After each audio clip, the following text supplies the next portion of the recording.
Opportunity knocks at the strangest times. It's not the time that matters, but how you answer the door. This quote has always stuck with me. How do you answer the door when an opportunity comes knocking? Do you say yes or do you say no? And if you say yes, do you say yes with conviction, with passion? I've come to realize over the years that life is full of opportunities, and every opportunity is made possible with a yes. Yes opens doors. Yes takes you on a journey that you've never been before. Saying yes has changed my life for the better over and over again. Today, I'd like to highlight one of those opportunities that helped me make my mark during my 16 years as a communicator.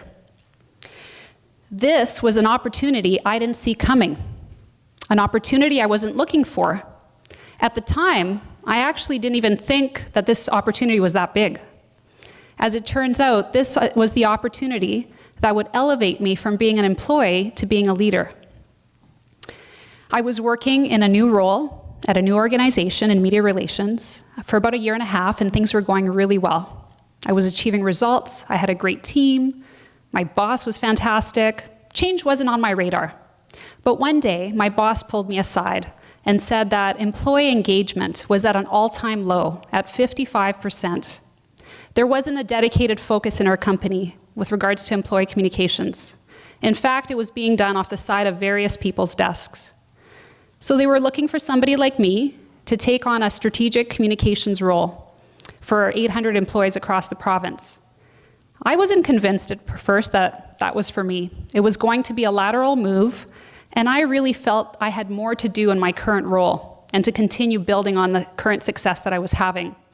But I thought about it, and I said yes, because I was excited about the opportunity to be able to build something from scratch, to build our employee communications model from the ground up. But I didn't just say yes. I said yes with passion. I dove right in, head first. I started conducting research to figure out what our employee communications needs were, what the opportunities were, what the gaps were, and I discovered that our employees were really craving that face-to-face, two-way communications with their senior leaders, who they largely viewed as invisible, and that they thought our intranet was being relied on for major corporate announcements, was the primary source of information, which it was. So I took all this valuable research and insights, and I put a plan in place, and I started implementing it. And the greatest part of all was that I had the complete support and confidence of my boss. I felt so empowered because he let me lead something from the ground up with very little oversight. So I set to work. I started planning managers' huddles so managers could share information with each other and get the information they needed so that they could communicate with their staff. I took over the planning for the annual employee sessions and organized the CEO town halls for major corporate announcements so employees could get that face-to-face time with their senior leaders. I put out a policy so there was consistency and direction and guidelines to employees on how we could communicate across the organization. All of this and more helped build our employee communications model.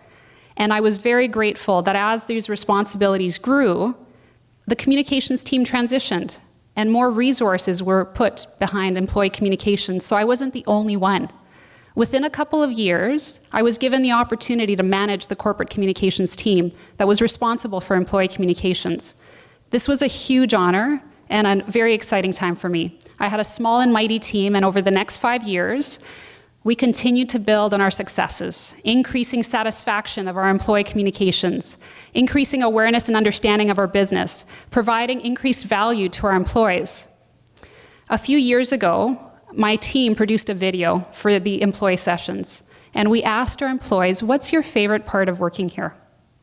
Over and over again, they said, it's our people, the people I work with, the people. When this video was done, there wasn't a dry eye in the room.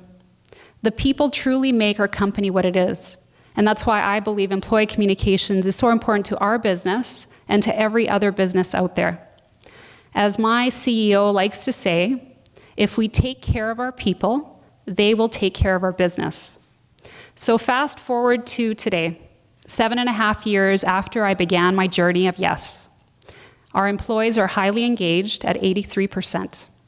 And I know I can't take all the credit. There have been many, many people along the way that have contributed to this.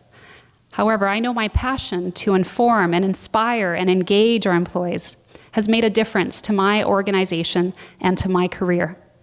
So the moral of the story is, by saying yes and by being passionate about my work, I was able to make my mark. And with a passionate yes, you can too. Several months ago, another lateral opportunity came knocking on my door, and I said yes with passion. Thank you very much.